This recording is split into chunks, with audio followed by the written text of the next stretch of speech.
კულტურის ფესვები. ასე ჰქვია გამოფენა გაყიდვას, რომლის მონაწილეებიც მეწარმე ქალები არიან.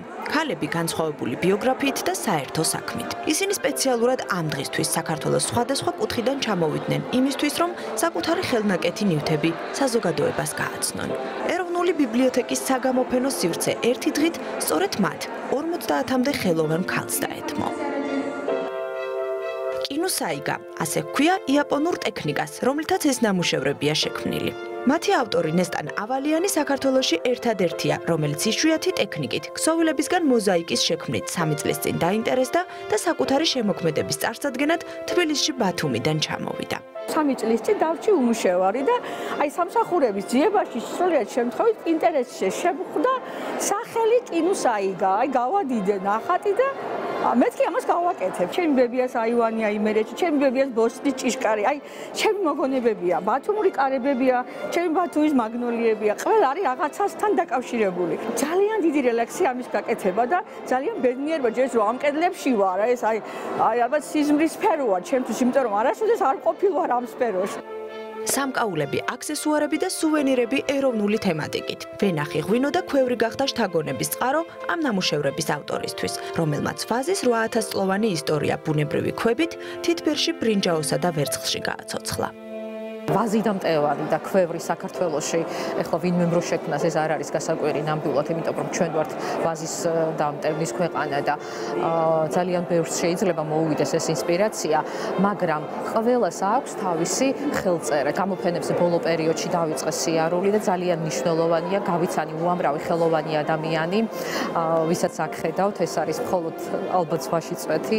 ძალიან მიხარია რომ ამდენ ნიჭიერ ადამიანს ხედავ ჩემს ქვეყანაში.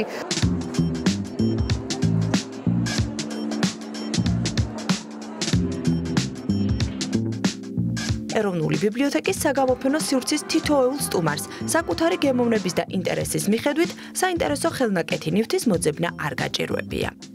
დღეზე იმი გვაქვს ხელნაკეთი ნივთების, ქალბატონების, რომლებიც ძალიან ნიჭიერები არიან და წარმოდგენილები არიან თავისი ნამუშევრებით. ასეთი ღონისძიებები აუცილებელია, რადგან როდესაც ხელოვანი ადამიანი რაღაცას ქმნის, ის უნდა ნახოს საზოგადოებამ. ვინც მოდის მნახველები, მე მგონი აქტოვანებულები არიან, ძალიან მოსწონთ პატარა თოჯინები და მე ძალიან მიხარია. სახალხო დეკორაციები გავაკეთე, ჩამთავრდა ახალი წლის დღესასწაულები და ვფიქრობდი რა გავაკეთო გაზაფხულო და საზაფხულო ფერებში და აი ესეთი იდეა მომივიდა, რაღაც სხვა განსხვავებული, განსაკუთრებული მინდოდა და ძალიან მოწონებას იმსახურებენ ეს სარკეები, როგორც აღნიშნავენ.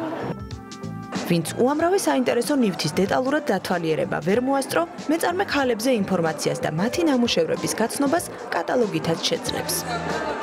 18 წელია ამ საქმეში ვარ, 18 წელია ხელსაქმის ვემსახურები. აქედან გამომდინარე გამიჩნდა იდეა ქართველი ხელოვანი ქალბატონები გამაერთიანებინა და გაგვეკეთებინა დიდი პროექტი, რომელსაც დავარქვით კულტურის ფესვები. ამ კულტურის ფესვებში არის 100 ხელოვანი ქალბატონი, აქ წარმოდგენილი არის მათი ნამუშევრები.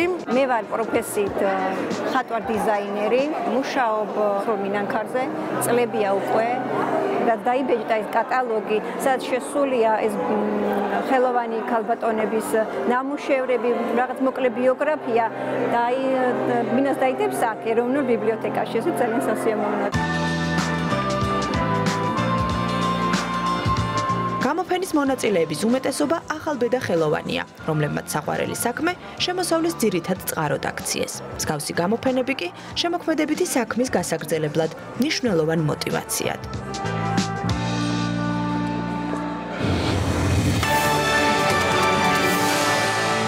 წარმატებები ხელოვანებს, რა თქმა უნდა.